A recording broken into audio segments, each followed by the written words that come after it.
Hello, xin chào các bạn, mình là Cu. Hân hoan chào đón các bạn quay trở lại kênh của Cu nhé. Hôm nay mời mọi người theo chân Cu chúng ta cùng nhau đi du lịch Úc. Trong tập này mình sẽ đến Sydney, một thành phố xinh đẹp và rất nổi tiếng của Úc, với biểu tượng nhà hát con sò nổi tiếng khắp thế giới. Không chỉ có thế, Sydney còn có rất nhiều thứ độc đáo hấp dẫn khác nữa, mà khiến cho một người lần đầu đến Úc như mình cực kỳ phấn khích để khám phá luôn. Một lịch trình hoàn hảo để khám phá trọn vẹn Sydney sẽ có trong series du lịch Úc lần này, với những hướng dẫn chi tiết về khách sạn, ăn uống, vui chơi một cách tiết kiệm và cháy hết mình với Sydney luôn. Bạn chưa có ý định đi du lịch Úc đúng không? Vậy thì Cu sẽ truyền cảm hứng cho bạn, giới thiệu đến bạn một Sydney tràn đầy những điều hấp dẫn và cuốn hút. Hay bạn chuẩn bị đến Úc? Vậy thì quá tuyệt vời. Vlog này sẽ là một cẩm nang du lịch Úc trọn vẹn nhất mà bạn cần tham khảo cho chuyến đi của mình. Một vlog thật đẹp, mình tin là thế, nhưng cũng cực kỳ chi tiết mà Cu đã dành rất nhiều tâm huyết để chia sẻ với các bạn. Hy vọng nó thật sự hữu ích cho mọi người. Ok mọi người ơi, mình bay thôi nào.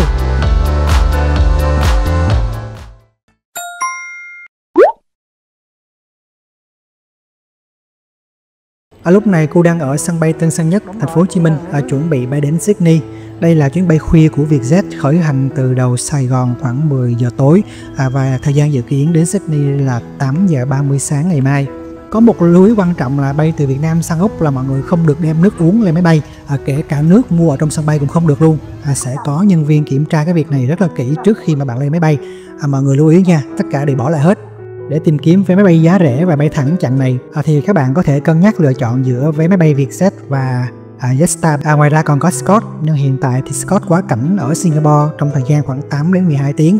Nếu mà bạn muốn tranh thủ ghé Sing chơi thì Scott cũng là một cái lựa chọn để mọi người cân nhắc. Thời gian bay từ Sài Gòn đến Sydney là khoảng 8 giờ 30 phút bay. Chặng này thì Vietjet khai thác máy bay cỡ lớn, đó là máy bay Airbus 330-300.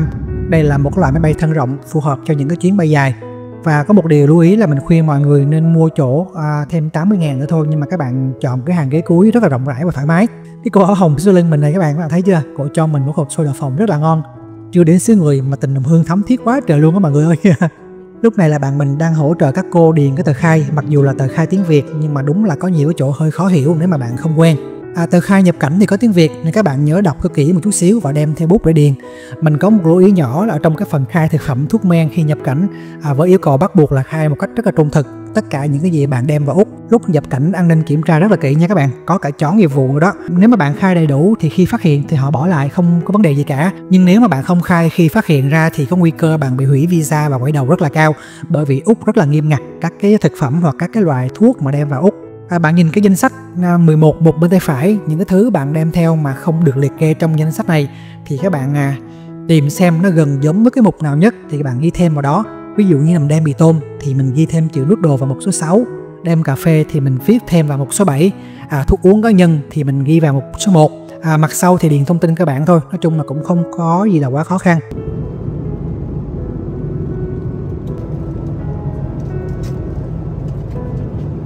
Các bạn nhìn thấy là thường cái hàng ghế sau trống rất là nhiều, nên là mọi người nên mua hàng ghế sau để làm sao để mà bay vào đêm thì mọi người có chỗ ngủ rất là thoải mái luôn mà không cần phải tốn tiền mua thêm ghế nữa.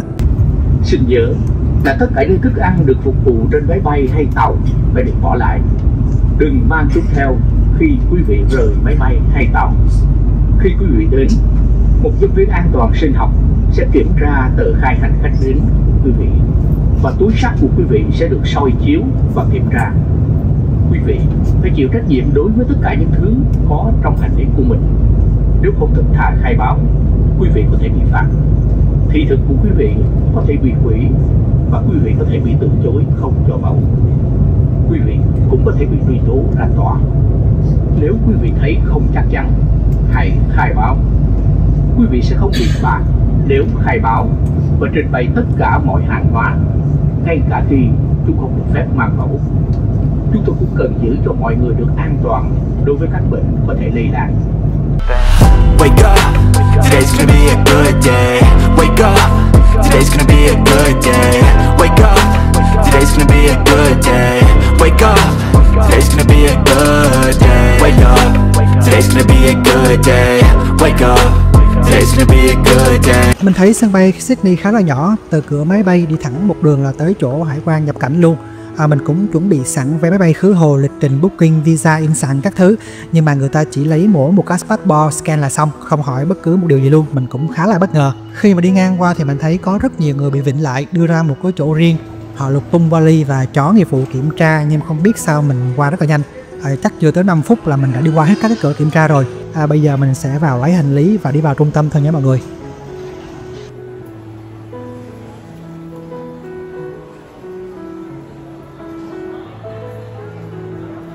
Các bạn chú ý là rẽ phải mua sim nha. Mua sim xong đi thẳng hướng đó luôn để mua cái thẻ giao thông Opal. Bình thường thì là mình hay mua sim trước ở Việt Nam, nhưng lần này là mình thấy sim ở Việt Nam và sim Úc thì nó cũng không chênh nhau bao nhiêu, nên là qua Úc mua luôn để có thêm một cái trải nghiệm. Ở đây mình thấy có rất là nhiều hãng sim để các bạn chọn lựa nha, nhưng mình chọn Optus vì có nhiều cái review tốt, thấy cũng ok. Ngoài ra mình thấy có Telsim thì còn rẻ hơn nữa nha. Cái sim mình mua đây là sim Optus 28 ngày 60GB, giá của nó là 25 đô Úc và thêm phí là 3 đô kích hoạt. Mình không hiểu cái phí kích hoạt vớ vẩn gì nữa, nó lấy tới 3 đô luôn. Lý do là tại vì là mình ít xem clip á mọi người, nên là ngày về mình vẫn còn dung lượng rất là bao la luôn. Mình nghĩ cái gói này là hợp lý á. Còn đây là cái bảng giá eSIM của Telsim, tính ra là cái giá eSIM mắc gấp 3 lần vật lý luôn mọi người. Wow. Các bạn nhìn cái bảng hướng dẫn này để đến ga tàu nè, đi theo cái bảng này đến ga tàu và để mua cái thẻ giao thông công cộng Opal. Từ chỗ mua sim đến chỗ ga tàu chắc khoảng 5 phút thôi, rất là nhanh. Thay vì mua thẻ vật lý thì các bạn cũng có thể là thanh toán trực tiếp bằng cái thẻ Visa. Nhưng mình thấy là cái phí của Visa ở ngân hàng khá là cao, nên là mình mua thẻ vật lý luôn cho tiết kiệm và cũng là để làm kỷ niệm luôn. Đi đến cuối đường thì các bạn sẽ thấy cái bảng hướng dẫn này. Theo đó thì hướng ra tàu sẽ bên phải, ký hiệu ra tàu là chữ T màu cam đó nha.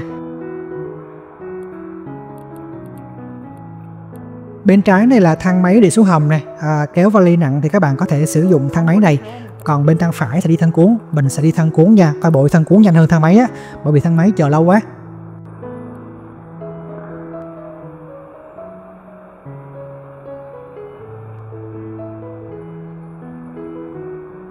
Ok, tới rồi đây mọi người ơi. Bên tay trái là các cái máy top up tiền vào thẻ, bên tay phải là quầy bán Opal. Giá Opal bán ở đây là 40 đô Úc, tức là trong thẻ đã có sẵn 40 đô Úc luôn. Phí thẻ là 0 đồng. Ở đây chỉ chấp nhận thanh toán bằng thẻ, không nhận tiền mặt nha các bạn. Tôi nghĩ là các bạn nên tải cái app Opal này về để kiểm tra cái thẻ của mình. Với cái app này thì các bạn có thể nạp tiền trực tiếp vào thẻ Opal của mình, thấp nhất cho một lần nạp là 10 đô Úc. Bạn cũng kiểm tra được số dư trên cái thẻ Opal luôn, lộ phí để thanh toán như nào. Nói chung nó rất là tiện. Cái thẻ Opal này bạn có thể sử dụng tất cả các cái phương tiện công cộng tại bang New South Wales. Và maximum một tuần thì bạn chỉ cần phải trả 50 đô thôi, cho dù đứa nhiều mức nào thì cũng chỉ là maximum là 50 đô thôi. Trẻ em thì giá bằng 1/2 giá của người lớn nha. Hoặc là các bạn có thể truy cập website để đọc thêm thông tin chi tiết hơn nha. Sau khi tải app check thẻ thì các bạn thấy trên app hiện ra là 0 đồng. Khúc này bình tĩnh nha, số tiền sẽ xuất hiện trên app sau khi mà bạn kích hoạt chuyến đi đầu tiên, yên tâm nhé. Từ sân bay Sydney vào trung tâm nếu mà đi bằng metro thì tốn 20 đô, đi bằng Uber thì 50 đô. Tuy nhiên mình sẽ chỉ cho bạn một cách đi kết hợp, vừa đi bus vừa đi metro chỉ mất 5 đồng thôi, quá tiết kiệm luôn. Ok, bây giờ theo chân cô. Bây giờ là các bạn quay trở ngược lại cái chỗ này, nhớ khúc này không? Nhìn bên trái là các bạn sẽ thấy cái cửa nè. Ok, đi ra hướng đó nha.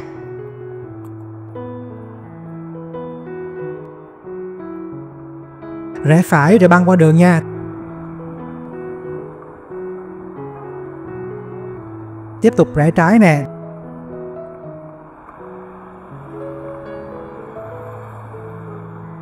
Đó, các bạn thấy đằng kia không? Cái chỗ mọi người đang đứng đó là trạm xe bus đó. Đây mọi người đang đứng chờ trạm xe bus để vào trung tâm nè. Mình sẽ đi xe bus đến Mascot Station. Ở đây các bạn thấy là có rất là nhiều cái tuyến 420 đi Mascot Station. Và nếu không chọn đúng tuyến thì các bạn sẽ bị chở đi lòng vòng á. Bây giờ các bạn lấy Google Maps ra, chọn điểm đến cho mình là Mascot Station Convenience. Nhớ nha, cái trạm này rất là gần cái sân bay luôn.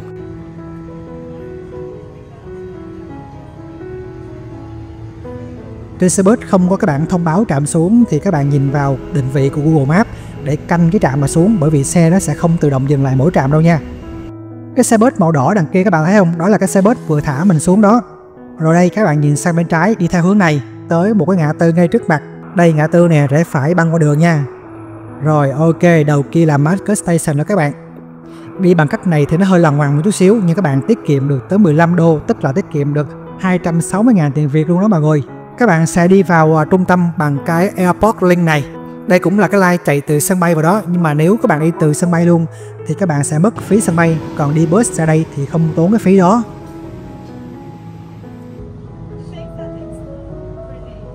Sau khoảng 10 phút là đã đến ga Central rồi các bạn. Đây là ga trung tâm của Sydney nha. Cái ga này rất là rộng luôn. Ok, bây giờ cô sẽ giới thiệu toàn cảnh một chút để các bạn nắm thông tin dễ theo dõi cái lịch trình của cô nha. Đây là toàn bộ cái khu CBD, là khu trung tâm của Sydney. Đây là cầu cảng, bên kia là nhà hát Con Sò. Nó là một cái cụm các cái tòa nhà cao tầng rất là nổi bật và rất là dễ nhận diện, đúng không? Cái vị trí chỗ con trỏ chuột này là ga Central, tức là cái chỗ mình đang đứng á mọi người. Đây là cái ga trung tâm lớn nhất của Sydney luôn. Từ ga Central mình di chuyển theo hướng con trỏ chuột để đi bộ về khách sạn, chỉ tốn 5 phút thôi. Còn đây là cái ga Light Rail mà mình đi mỗi ngày, cách khách sạn 2 phút đi bộ thôi. Còn đây là Market City, khu này là một cái trung tâm thương mại, khu chợ, khu ăn uống, bao gồm siêu thị luôn, cũng rất là gần khách sạn của mình nên là đi lại rất thuận tiện. Đây là vị trí khách sạn. Đây là trạm tàu Light Rail mà mình đi mỗi ngày. Đây là cái con phố rất là nổi tiếng ở Sydney, nó tên là George Street. Đây là cái tuyến Light Rail sầm uất nhất ở Sydney, chạy dọc theo con phố George Street này. Nó chạy từ ga Central dọc theo con phố này, đi qua rất là nhiều cái trung tâm thương mại, khu ăn uống, khu mua sắm, vui chơi, nhà hàng cà phê, cũng như là đi qua nhiều cái điểm văn hóa nổi tiếng như là Town Hall, Queen Victoria Building, hay là khu mua sắm giải trí World Square hay Darling's Water. Ga cuối của cái tuyến Light Rail này chính là bến phà Kirkira Quay, và đi bộ một chút xíu nữa sẽ là các bạn sẽ đến nhà hát Con Sò Opera House. Ok, mình giới thiệu sơ như vậy để các bạn nắm toàn bộ cái lộ trình và những cái điểm chính ha. Tiếp theo mình sẽ chia sẻ với các bạn về thông tin khách sạn.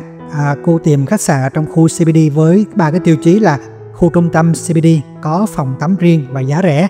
Thường thì giá rẻ thì không có phòng tắm riêng mà phải xài chung với các cái phòng khác đó các bạn. Đây là vị trí khách sạn của mình nằm trong khu Chinatown gần Haymarket. Còn đây là một số khách sạn mà mình đã chọn lọc ra với tiêu chí như đã nói như trên.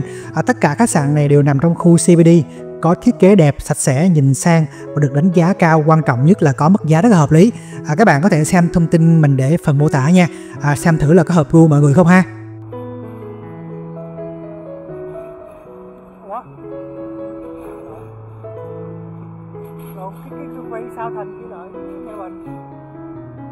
Từ ga Central kéo vali tới khách sạn khoảng 5 phút thôi, khá là gần. Như cô đã nói lúc nãy, xét về vị trí thì là mình quá ưng khách sạn này luôn các bạn. Quá là thuận tiện để đi lại luôn. Khách sạn yêu cầu đặt cọc 100 đô thì mình đặt cọc tiền mặt luôn để khi check out là lấy luôn cho tiện.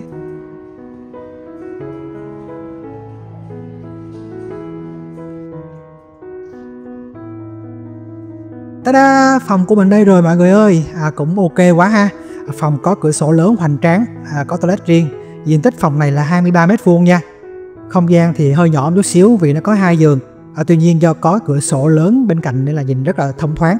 Đây là hạng phòng Superior Queen 2 giường, có toilet riêng. Thời điểm mình book phòng này giá sau thuế phí là 2,5 triệu một đêm. Ở thời điểm đó thì đây là mức giá tốt nhất trong 5 khách sạn mà mình đã liệt kê. Cảm nhận đầu tiên khi mình bước vào phòng đó là có một cảm giác rất là cổ điển, thiết kế kiểu cũ nhưng bù lại thì rất sạch sẽ và thoáng đãng. Lý do là hầu hết tất cả các khách sạn trong khu trung tâm mà đều là các tòa nhà cũ có từ rất là lâu đời. Họ cải tạo lại để làm khách sạn văn phòng nên là dáng dấp của kiến trúc cũ vẫn còn rất là đậm nét. Nếu mà các bạn muốn phong cách khách sạn hiện đại thì phải đi xa ra vùng ven nha. Wifi khá là yếu nha. Hàng ngày thì sẽ có dọn phòng, thay khăn cho các bạn, nhưng mà không có thay nước suối nha.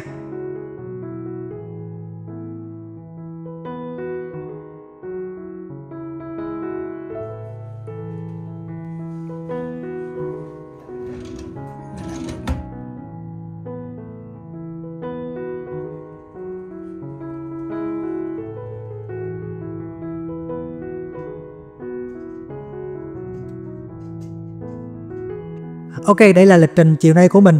Đây là vị trí khách sạn của mình nè mọi người. Mình sẽ đi dọc theo con đường này đến công viên Hyde Park chơi một chút. Sau đó là sẽ đi bộ qua nhà thờ chính tòa Đức Mẹ Maria nằm bên cạnh đây. Tiếp tục từ nhà thờ mình sẽ đi bộ xuyên qua cái vườn thực vật này để đến khu Free Step để ngắm sunset, nhìn cái view nhà hát Con Sò rất là đẹp. Đi bộ khá là xa nhưng mà phía khu vườn thực vật này không có xe bus nên là mọi người nhớ mang một đôi giày thật thoải mái nha.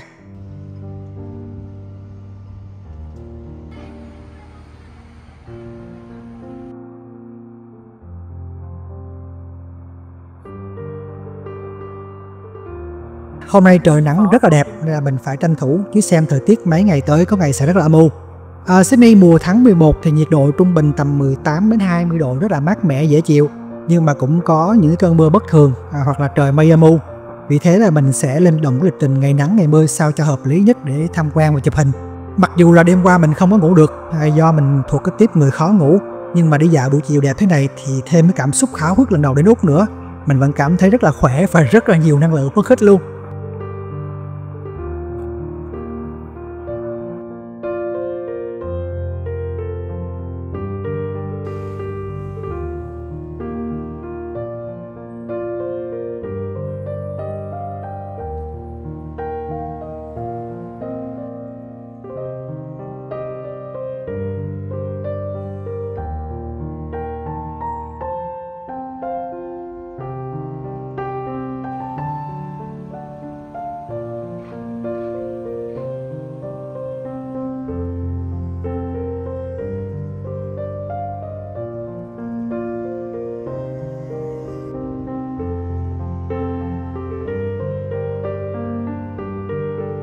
Mọi người nhìn xem, một khoảng không gian xanh mướt mát, trời thì đổ nắng nhẹ vàng ươm trên cỏ, chim bồ câu thì bay lên bay xuống kiếm ăn, người thì nằm phơi nắng thư giãn.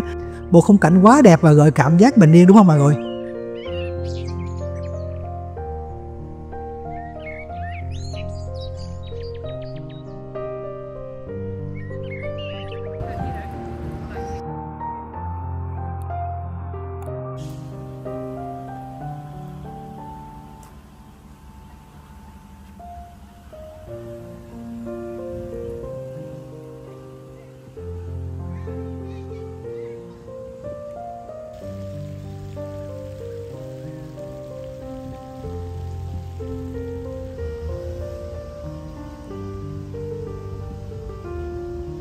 Từ công viên, mình đi bộ tiếp qua nhà thờ chính tòa Đức Mẹ Maria nằm sát bên cạnh đó luôn. Nhà thờ này là một cái biểu tượng tôn giáo và có kiến trúc rất là nổi bật tại Sydney.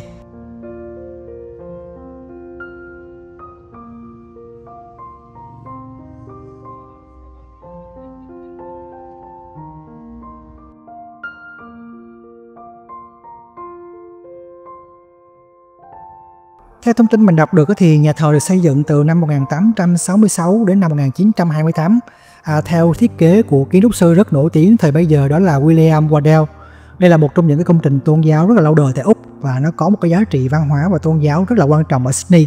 Nhà thờ được xây dựng theo phong cách Gothic Revival với chiều dài lớn nhất trong số các nhà thờ có mặt tại Úc. Mặt tiền nhà thờ có thiết kế tương tự như là nhà thờ Đức Bà Paris với 3 cửa lớn và cửa sổ hình hoa hồng ở trung tâm. Các cái tháp đôi bằng đá cao 74,6 m tạo nên một cái diện mạo rất là uy nghi và tráng lệ như các bạn nhìn thấy.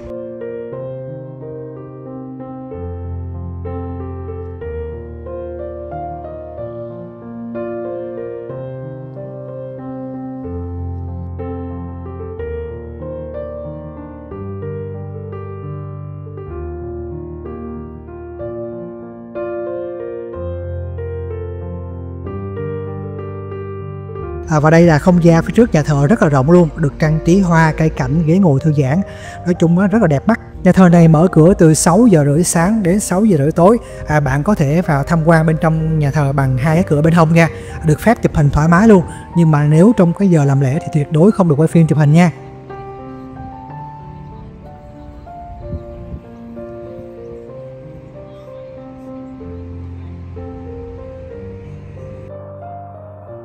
Rồi nhà thờ mình tiếp tục di chuyển đến điểm tiếp theo là Flagstaff để ngắm sunset.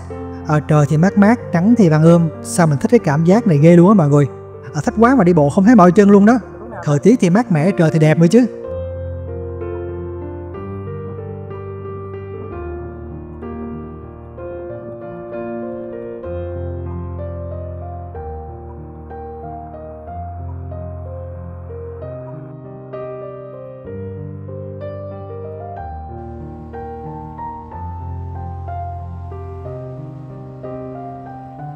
Ở chỗ này thì không có xe bus đi vào được vì nó đi xuyên qua một khu vườn rất là rộng, nên là bạn phải đi bộ thôi. Đi xuyên qua khu vườn này là sẽ thấy biển ngay trước mặt luôn rồi á mọi người.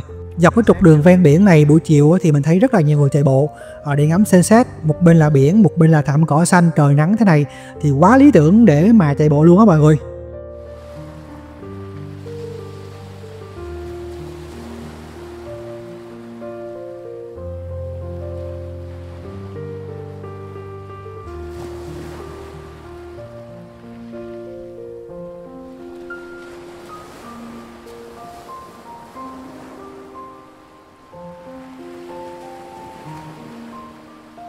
Mỗi chuyến đi thì đều có những cái khoảnh khắc đẹp đáng nhớ mà nó khiến cho bạn khi nói về nơi đó thì bạn sẽ luôn nhắc lại thời điểm tràn đầy cảm xúc đẹp đẽ đó và sẽ không bao giờ quên được. Và lúc ở đây chính là khoảnh khắc tuyệt vời đó mọi người, một không gian quá đẹp luôn. Thật ra là mình cảm giác là mình rất là vui và có một cái cảm xúc như thế nào đó mình không diễn tả được.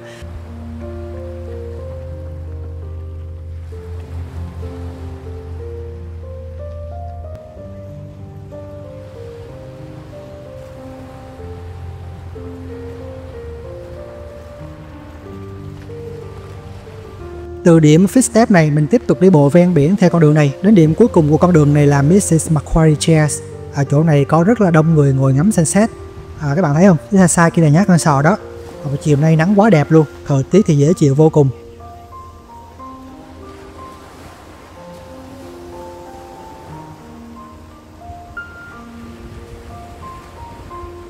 Mình thấy có nhiều người đem đồ ăn nhẹ bia rồi ngồi cùng nhau nói chuyện rôm rả cùng ngắm mặt trời lặn phía xa xa.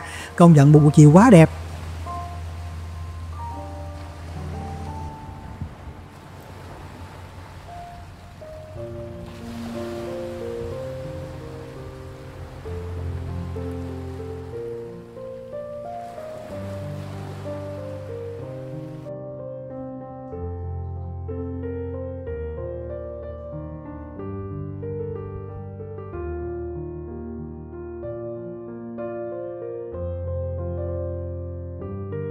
Mặt trời lặn thì mình quay lại trạm tàu Circular Quay gần đó. Từ đây thì mình sẽ đi light rail về City Market để mua đồ ăn tối. Lúc này cũng là 9 giờ tối rồi mọi người, muộn quá rồi. Mình sẽ đi đúng một line này là tới City Market luôn. Đây chính là cái trục đường Samuk George Street mà lúc đầu mình có giới thiệu với các bạn á. Mọi người xem, đây là quang cảnh của khu Chinatown gần City Market lúc 9 giờ tối nè. Đường phố vắng hoe luôn. Buổi tối ở Sydney ra đường đúng là buồn thiệt luôn á mọi người. Không có ồn ào sôi động như là văn hóa chơi đêm ở các nước Đông Nam Á, đúng không mọi người? Đây là siêu thị Thái Kỳ nằm trên tầng 2 của City Market. Khu này đóng cửa hết rồi, còn mỗi cái Thái Kỳ làm hoạt động thôi mọi người. Siêu thị này chuyên bán đồ châu Á nên trong này các bạn thấy rất là nhiều đồ châu Á luôn. Những cái thứ như là dưa, cà, mắm, mì tôm, da heo, cái gì cũng có luôn á mọi người.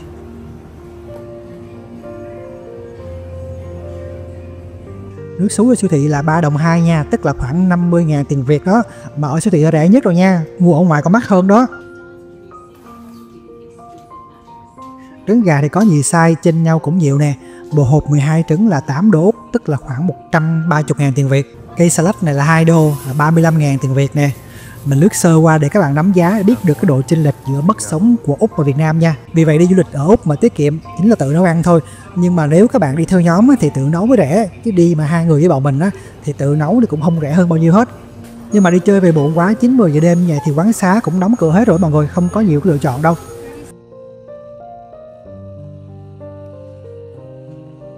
Thành quả đi siêu thị cho bữa ăn tối này các bạn, gần 37 đồng Úc, tức là khoảng 600.000 cho bữa tối và ăn sáng mai. Đây, bữa tối nhanh gọn lẹ dinh dưỡng quá trời luôn đúng không?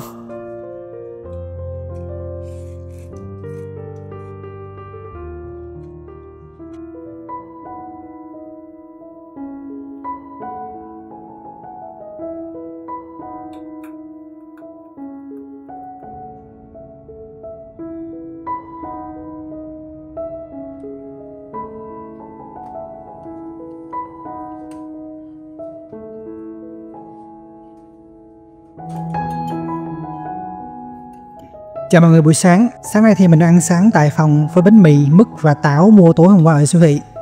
Sáng nay trời có vẻ nắng đẹp, hy vọng là sẽ nắng nguyên một ngày, không bị âm u. Vì hôm nay là nguyên một ngày mình sẽ đi bên biển á mọi người. Đi biển mà âm u thì chán lắm luôn. Sáng nay đi bộ ngang qua mấy cái khu vực xung quanh khách sạn mình mình thấy có rất là nhiều quán ăn, các cửa hàng tạp hóa rất là nhiều luôn. Để hôm sau mình sẽ quay trở lại và review chi tiết cho mọi người xem nha. Bây giờ là mình sẽ di chuyển ra cái chỗ bến tàu light rail, để từ đó mình sẽ đi cái tàu điện nhẹ này, đi ra cái bến cảng để đi phà qua phía bên kia.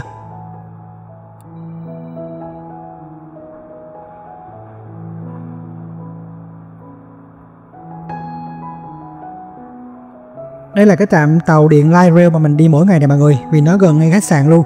Từ khách sạn mình đi ra chỗ này chỉ khoảng 2 phút thôi. Bây giờ mình sẽ đón tàu đi ra phía nhà hát Con Sò.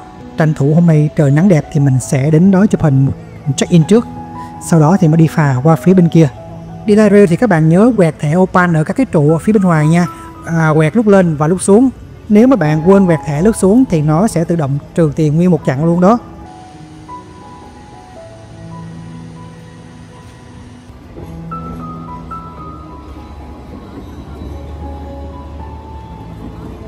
Như mình đã nói ngày hôm qua, đây là con đường George Street, là con đường sầm uất nhất ở Sydney luôn. Từ đây đi theo dọc con đường này thì các bạn sẽ đến nhà hát Con Sò, cầu cảng. Nó là một trục đường trung tâm mua sắm, ăn chơi rất là nhộn nhịp và lúc nào cũng đông đúc hết.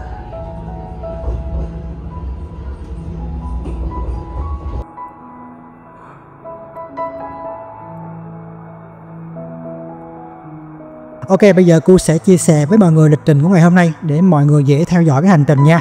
Ngay chỗ cái vị trí này là Circular Quay, mình đi bộ vào bến phà.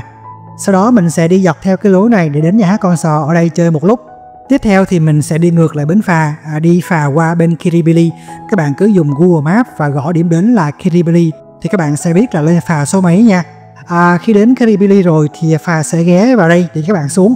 Các bạn đi bộ ra khỏi bến phà sẽ bắt gặp ngay một con phố hoa phượng tím cực kỳ đẹp luôn. Sau đó thì các bạn đi bộ qua đây.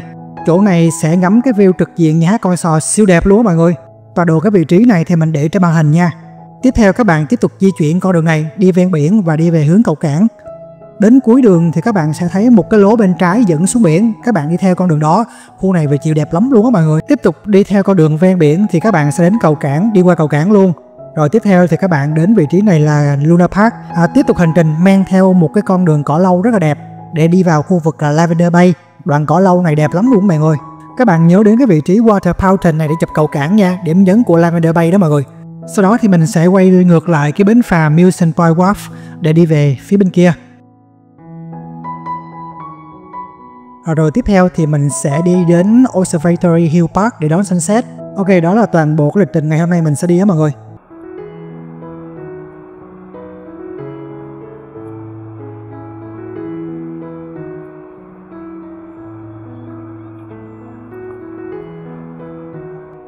Mình đang ở khu vực bến phà Circular Quay đây các bạn. Khu vực này mới buổi sáng mà đông ghê, du khách nườm nượp luôn. Xung quanh đây là cái khu ăn uống, quán cà phê vì nó tập trung rất là nhiều các cái tuyến giao thông lớn. Ví dụ như là bến phà ở đằng kia, bến metro, bến tàu điện light rail, đi một chút xíu nữa là tới Opera House. Chính vì vậy mà lúc nào khu vực này bạn cũng sẽ thấy toàn đông đúc du khách. Đi thẳng một chút xíu là Opera House ở đằng kia nha các bạn.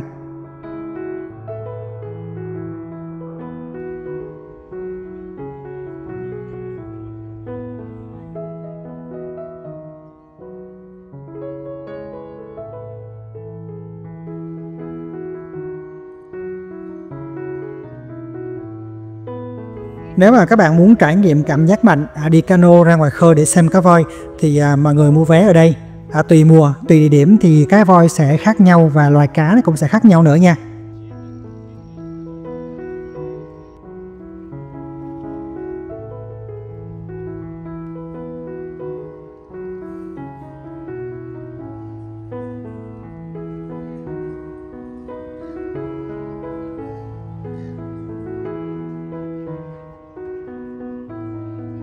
Lần đầu tiên nhìn thấy Opera House mình kiểu wow, mình đứng đơ mất mấy giây giống như ai đó nhấn nút pause tạm thời không gian vậy đó. Mình đi nhiều nơi, xem nhiều thứ đẹp đẽ, nhưng cảm giác đứng trước Opera House nó khác đó mọi người.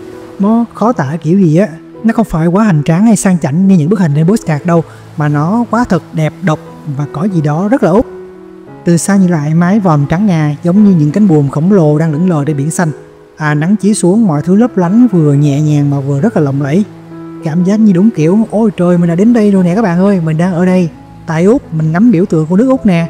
Mặc dù là không thốt ra lời nhưng thật sự cảm xúc đó nó rất vợ hòa và khó tả lắm mọi người.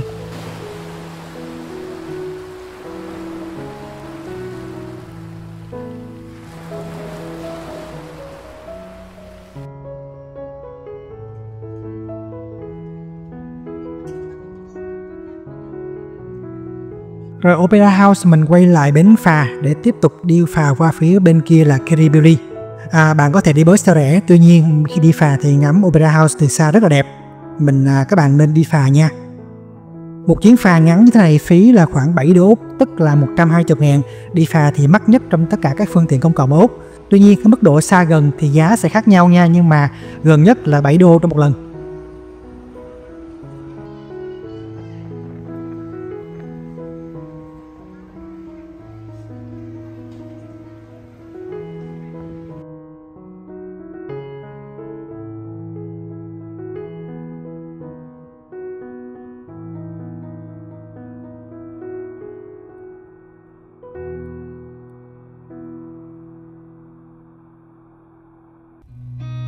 I've seen a lot of change, been through a lot of pain. Some things are not the same as they were a year ago, but all will be okay. I move on each and every day. The past is where it stays, way back a year ago. I've changed for the better this time.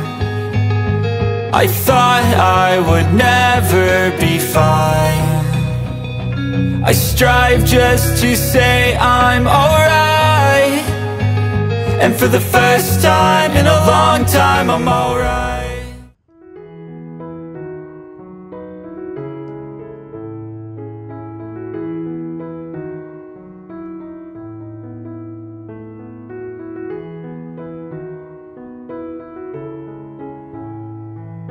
Đi dạo trên con đường phượng tím ở Kirribilli, mình phải công nhận một điều là mặc dù mình thấy cái hoa này ở Đà Lạt rồi, nhưng ở đây thì nó mang một cái vibe phải hoàn toàn khác. Đầu tiên là cây phượng tím ở đây rất là to, tán xòe rất là rộng, tạo thành những cái vòm tím rợp bóng cả một con đường luôn. Hoa nở dài đến mức không còn khoảng trống ở trên cành luôn á. Và khi gió thổi thì những cánh hoa rơi đầy mặt đường luôn. Kirribilli là một trong những khu vực nổi tiếng nhất của Sydney để ngắm hoa Jacaranda. Đó là tên tiếng Anh của hoa phượng tím này. Đặc biệt là vào cuối tháng 10 đến đầu tháng 11 khi mùa xuân ở Úc đang vào độ đẹp nhất thì cả khu phố này bừng sáng lên một cái sắc tím rất là độc đáo. Ở đây chứ phải là con đường phượng tím đẹp nhất nha, mà con đường đẹp nhất đó chính là đường McDougall Street, nơi được mệnh danh là điểm check-in Jacaranda đẹp nhất của thành phố Sydney. Khác với ở Đà Lạt thì phượng tím thường được trồng lẻ tẻ dọc theo các cái con dốc, nhưng mà phượng tím ở Sydney thì được trồng thành hàng, tạo thành một cái không gian liền mạch và nhìn rất là đã mắt luôn.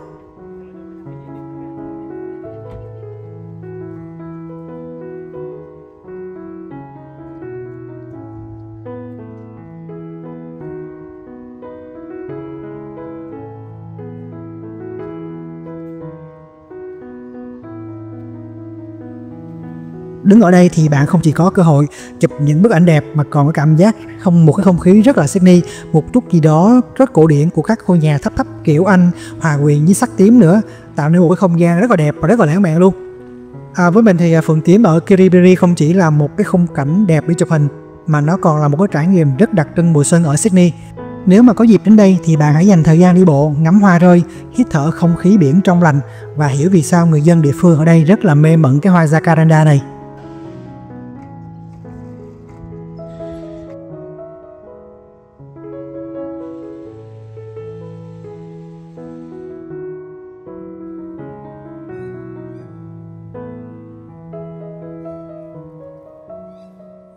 Rời khu vực phượng tím thì mình tiếp tục di chuyển đến chỗ chụp trực diện Opera House. Cái vị trí đó rất là đẹp luôn.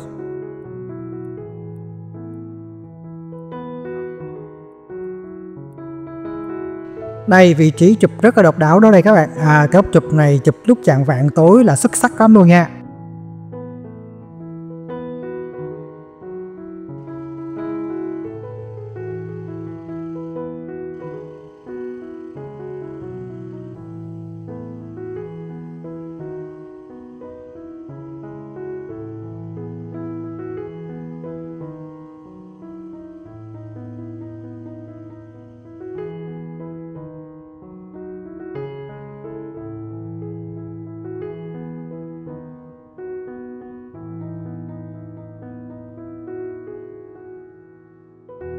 Những ngôi nhà ven biển ở khu Kirribilli này đúng kiểu nhìn thôi là biết giàu rồi đó.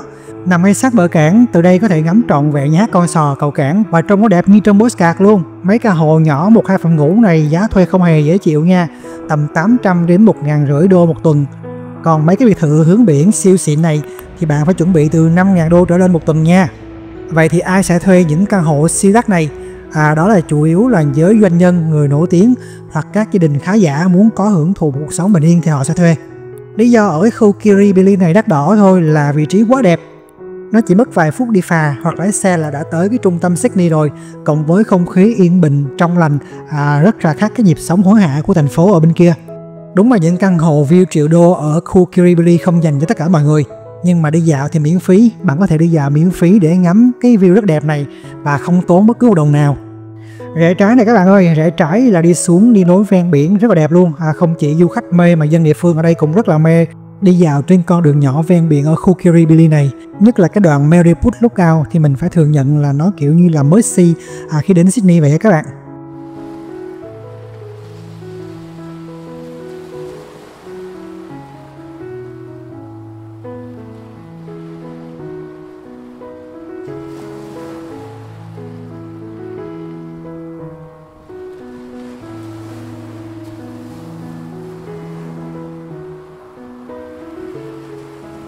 Đứng từ đây nhìn ra bạn sẽ có một trong những cái view xịn sò nhất của nhà hát con sò và cầu cảng, hai cái biểu trưng của Sydney.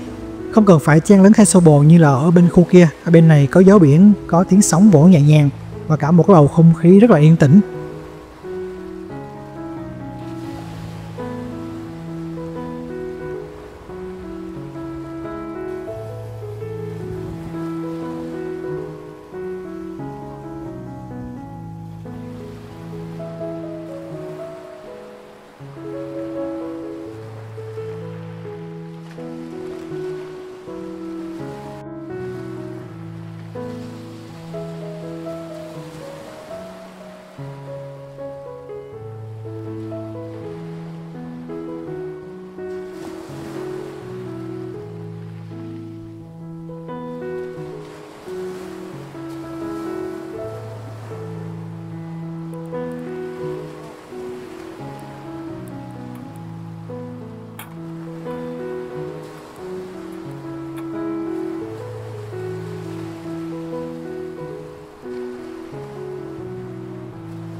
Lâu lâu thì lại có một cái băng ghế gỗ sát bờ biển, bạn có thể ngồi đó để chill, ngắm tầm nhìn ra nhà hát phía xa xa kia. Nắng chiều thì xuyên qua những tán lá, đổ bóng xuống lối đi, tạo nên một cái khung cảnh rất là thơ mộng, vừa rất là real life kiểu Sydney. Không cần ồn ào, không cần quá nhiều hoạt động, bạn chỉ việc đứng đó hít thở thật sâu nhìn ra biển và cảm nhận cái vẻ đẹp đắt giá mà không tốn một đồng nào. Nếu mà bạn có dịp đến Kirribilli thì đừng bỏ qua đoạn đường này nha. Đặc biệt vào lúc hoàng hôn nó rất là đẹp luôn. Tiếc là lịch trình phút sau mình còn quá dài, chứ không là mình sẽ ngồi đây chờ đến sunset luôn á.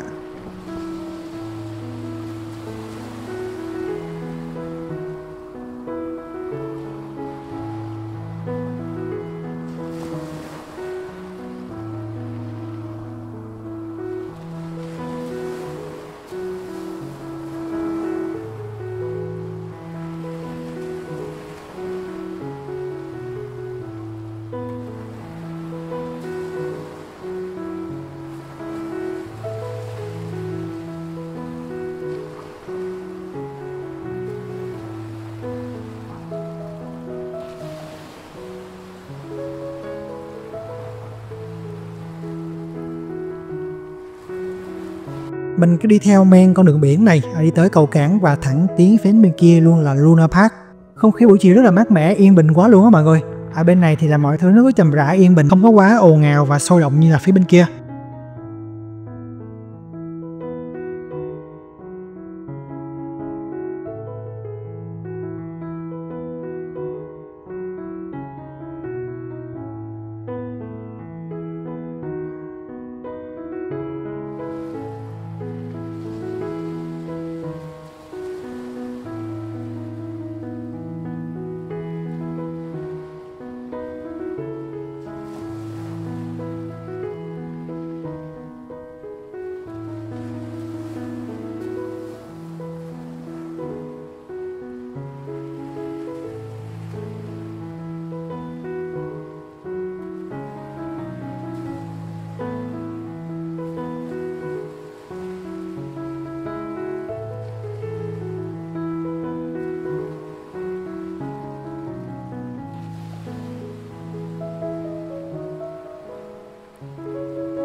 Luna Park với cái cổng hình mặt hề khổng lồ rất là nổi tiếng, mang đậm chất phong cách hoài cổ, gợi nhớ về những công viên giải trí của thập niên năm 1930, nhưng mà vẫn đủ sức thu hút cả người lớn và trẻ nhỏ, bởi vì trong này có rất là nhiều trò chơi cảm giác mạnh.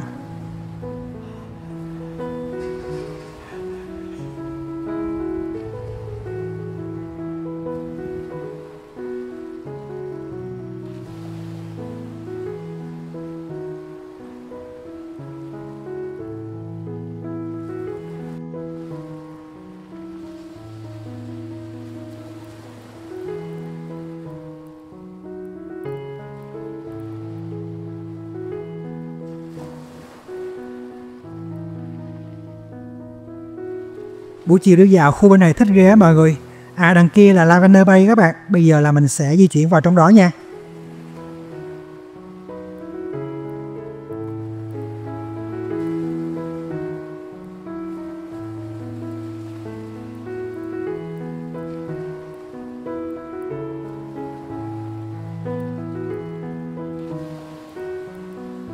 Đây là cái đoạn đường cỏ lau đẹp quá là đẹp luôn các bạn ơi. Lúc ở Việt Nam á, mình xem hình chụp ở Lavender Bay, mình cứ xích xoa trời ơi sao khúc này đẹp quá vậy. Không ngờ đến bây giờ thì mình đứng ở đây luôn, ngay buổi chiều đẹp nhất trong ngày. Thực sự cái cảm giác này khó nói lắm luôn á. Mình nhả ví cho mọi người nha, mong mọi người là xin visa Úc một cách rất là suôn sẻ để qua đây chơi ha. May sao hôm nay là trời nắng đẹp, mình mới cảm nhận được cái vẻ đẹp của chỗ này một cách rất là trọn vẹn. Chứ xui xui mà trúng ngày âm mưu thì chán lắm luôn.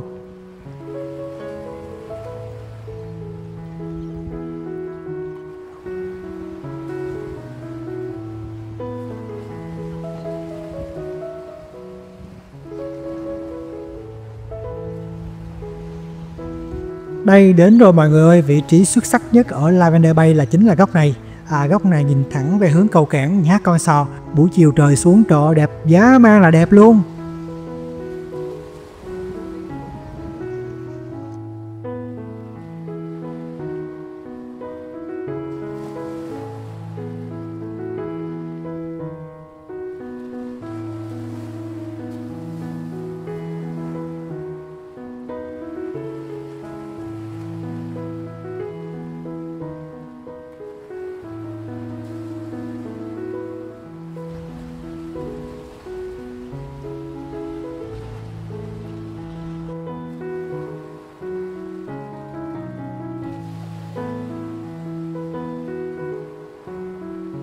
Bây giờ là mình sẽ quay trở lại Amusement Park Wharf để đi phà về phía bên kia. Điểm đến chính là cái bến phà lúc sáng mình đi á mọi người, đó là bến phà Circular Quay. Đoạn này quá là ngắn, phà chạy rất là nhanh, mình chưa kịp chiêu gì hết là đã đến nơi rồi.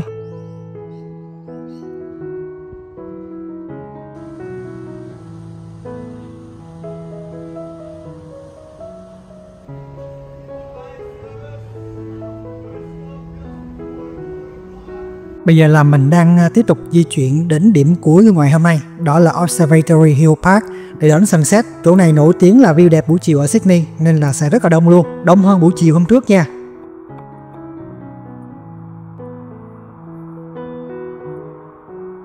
Đồng hồ chỉ lúc này là 7 giờ tối, trời còn sáng trưng luôn, mặt trời còn chưa lặn luôn đó mọi người. Thêm một điểm đón hòn yêu thích của du khách khi đến Sydney chính là điểm này. Điểm này nằm trên một cái ngọn đồi cao, tầm nhìn xuống cầu cảng rất là gần. Mọi người tập trung vào đây từ rất là sớm, họ đem theo đồ ăn nhẹ kiểu như là tổ chức picnic vậy các bạn. Càng về sau thì mọi người tập trung về khu này càng đông, có vẻ hơi ồn ào náo nhiệt, không có không gian chill như là những bức hình mình đã thấy. Mọi người tập trung về đây để ăn uống, chụp ảnh, nghe nhạc cho đến khi mặt trời lặn hẳn thì mới giải tán đi về. Mà lúc về thì cũng phải 9 giờ tối rồi mặt trời mới lặn đó mọi người.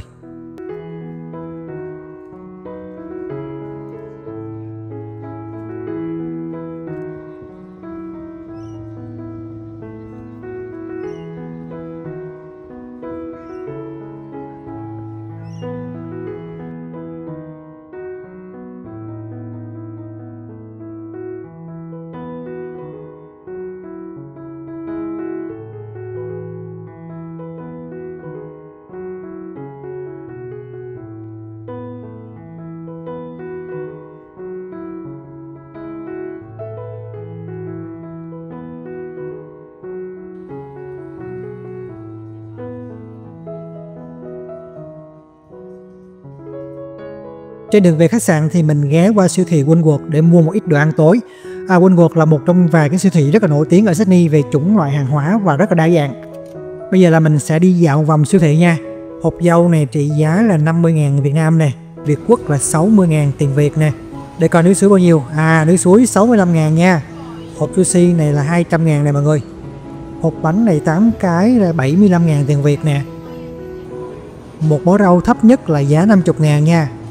Còn đây là quầy thịt đông lạnh, giá cũng cao hơn Việt Nam rất là nhiều. Bây giờ là mình mua một ít nước ép nha.